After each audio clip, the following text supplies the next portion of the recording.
আচার কিন্তু আমরা কম বেশি সবাই খুব পছন্দ করি, ছোট থেকে বড়রা সবাই কম বেশি আচারটা খেয়ে থাকি। আচারের নাম শুনলেই যেন আমাদের জিহ্বায় পানি এসে যায়, সেটা দেখে হোক, খেয়ে হোক বা শুনে হোক, যেভাবেই হোক না কেন।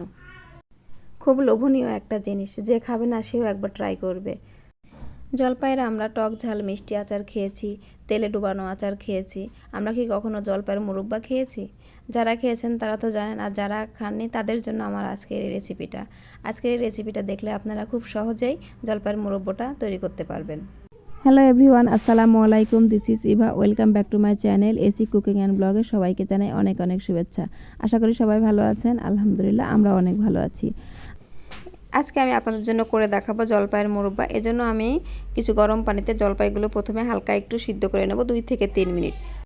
2 থেকে 3 মিনিট সিদ্ধ করার পর এটা আমি একটা সিদ্ধ জাতীয় একটা ডালাতে ঢেলে নেব, যাতে পানিটা নিচের দিকে পুরোটাই বের হয়ে যায়। এবারে আমি এটা প্রায় আধা ঘন্টা থেকে 40 মিনিট আমি এটা রেখে দেব পুরো পানিটা ঝরে যাওয়ার জন্য। এর গায়ের সাথে কিন্তু কোনো রকম পানি থাকা যাবে না। এবার আমি একটা ফ্রাই প্যানে যে মশলাগুলো দেবো সেটা আমি রেডি করে নেব। এজন্য আমি কিছু শুকনো মরিচ, কিছু এলাচ ফল আর 2টা দারচিনি দিয়ে দিলাম। এইগুলো একটু আমি হালকা হিটে ভেজে নেব। এরপর আমি এর সঙ্গে 5 ফোড়ন এবং জিরা দিলাম একটু ভেজে নেওয়ার জন্য। একদম লো হিটে মশলাগুলো আমি ভেজে নিয়েছি। এবারে আমি পাটাতে এগুলো গুঁড়ো করে নেব। আপনারা চাইলে এটা ব্লেন্ডারও করে নিতে পারেন।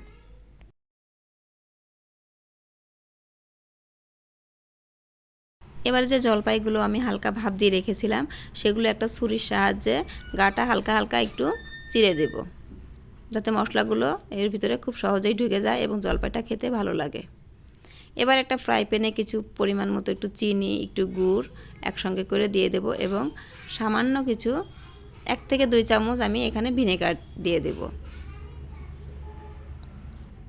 ভিনেগারটা কিন্তু বেশি পরিমাণে দেওয়া যাবে না, একদমই সামান্য পরিমাণ দিতে হবে।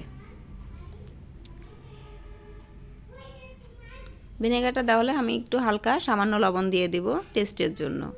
এবার এটা জাল করে নিতে হবে, 2 থেকে 3 মিনিট জাল করে নিতে হবে। দেখুন আমার জাল করা হয়ে গেছে। এবার আমি জলপাইগুলো দিয়ে দিচ্ছি। পুরো জলপাইটা এবার সব নাড়াচাড়া করে দিয়ে সুন্দরভাবে মিশিয়ে দিয়ে 7 থেকে 8 মিনিট এটা কুক করতে হবে। এবার যে মশলাটা আমি রেডি করে রাখছিলাম সেটার 3 ভাগের 2 ভাগ আমি দিয়ে দিচ্ছি, আর কিছু অংশ আমি রেখে দিচ্ছি। এটা আচারের লাস্টের দিকে আমি দিয়ে নামিয়ে নিব।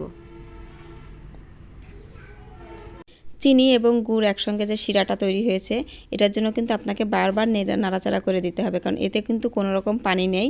এজন্য নাড়াচাড়া না করলে নিচে কিন্তু একদম লেগে যাবে, পুড়ে যাবে এবং গন্ধ লাগবে। এটা খেয়াল রাখতে হবে সব সময়ের জন্য।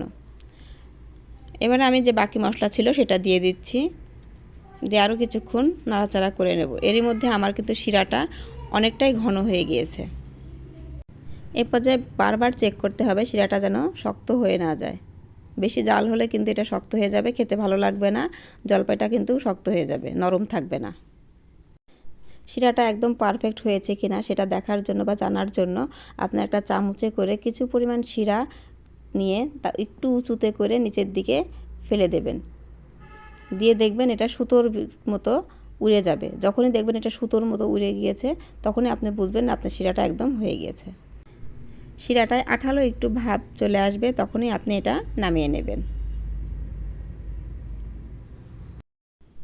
জলপাইয়ের এই মুরব্বাটা কিন্তু সঙ্গে সঙ্গে খেলে একদমই ভালো লাগবে না।